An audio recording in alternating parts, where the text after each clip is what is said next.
So a little while back, I'm sitting in my home theater watching a movie, and the bass is hitting. It's decent, it's doing its job, but something just felt off. Like I can feel it more on one side of the room than the other. And I kept thinking, is this as good as it gets, or am I leaving something on the table here? So I did what any reasonable person does. I went down the rabbit hole. Forums, YouTube, Reddit, and I kept seeing the same thing over and over again. Dual subwoofers, 2 subs instead of 1. And people were saying it was one of the best upgrades they've ever made to their home theater setup. Now, I already had one Sony SA-CS9, which, by the way, if you've never heard of it, it's a 10-inch active subwoofer, 115 watts. And honestly, for the price, it's a really solid budget. But the question I kept asking myself was, do I actually need 2 of these? Is it worth the extra money?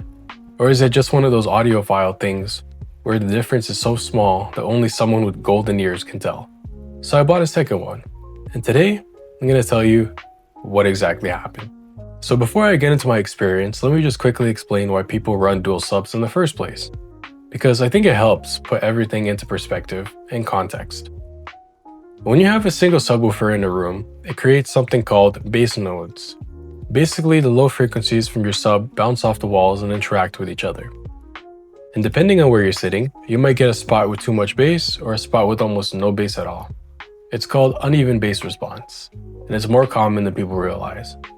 The idea behind running 2 subwoofers is that by placing them in different spots in a room, you're spreading those bass nodes out more evenly. So instead of one sweet spot in your room, you get more consistent bass across more seats, which is great if you're watching movies with other people. Now, the Sony SA-CS9 specifically, it goes down to 28 Hz, which is really low. Like that's movie LFE territory. Explosions, deep rumbles, that chest-thumping feeling. It's got a front-firing port, so you've got some flexibility with placement near walls, and it has a crossover you can dial in between 50 and 200 Hz. For a budget sub, it's honestly got a great feature set. So the question was, does adding a second one of these actually make a real, noticeable difference? Or is it diminishing returns? The setup.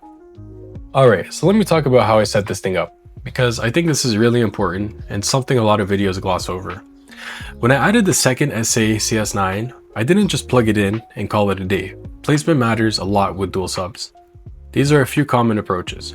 You can do front and back, which means one sub at the front of the room near your TV and one at the back. Or you can do side to side, one on each side wall. Or you can do a diagonal placement, opposite corners of the room. I went with front and back. One sub sitting near my TV stand and the second one towards the back of the room. And honestly, the difference in sub coverage was immediately noticeable just from that placement alone, before I even dialed anything in. Now, connecting the second sub. If your AV receiver only has one subwoofer output, don't worry. You just grab a simple RCA Y splitter, run one cable to each sub, and you're good to go. Super easy, costs almost nothing and it works perfectly. Then comes the dialing in. This is where I spend probably the most time. Each SA-CS9 has its own volume knob and crossover adjustment on the back. So I had to make sure both subs were matched up, same volume level, same crossover settings, so they blend together perfectly and not fight each other. I ended up setting both crossovers to around 80 Hz to match what my receiver was already doing, and I gradually brought the volume up on the second sub until it felt balanced. And let me tell you, even just getting both subs set to roughly the same level before any fine tuning, the difference was already noticeable. Okay, so here's the part you actually came for. Did it make a difference? Yes. Genuinely, yes. And more than I expected. The first thing I noticed was the evenness. Before, when I was sitting off to the side of the room, the bass felt weaker, kind of distant. With 2 subs, I could move around the room and the bass just followed me. It felt consistent.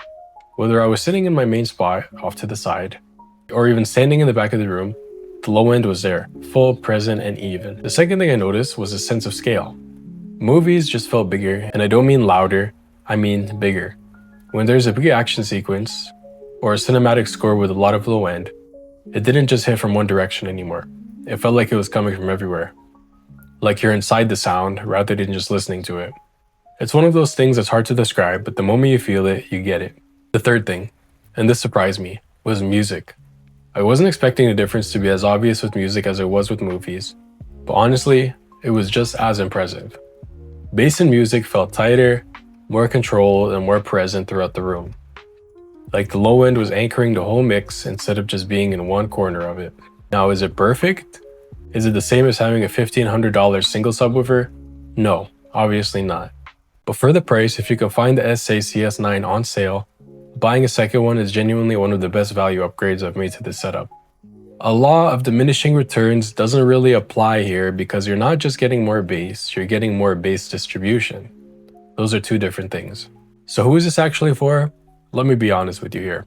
If you have a small room, like a bedroom setup, one SA-CS9 is probably plenty.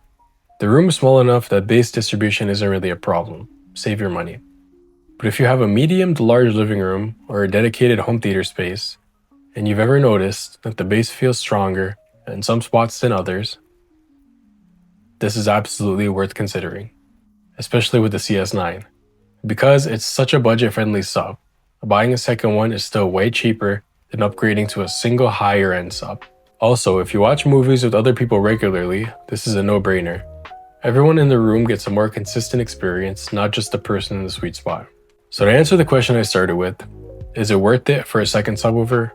For me, absolutely yes. It wasn't just a marginal improvement, it genuinely changed how my home theater felt. More even, more immersive, more like a cinema and less like a living room with a TV in it. If you've already got one SA-CS9 and you've been thinking about upgrading your bass situation, before you go out and spend big money on a new sub, seriously consider getting a second one of what you already have.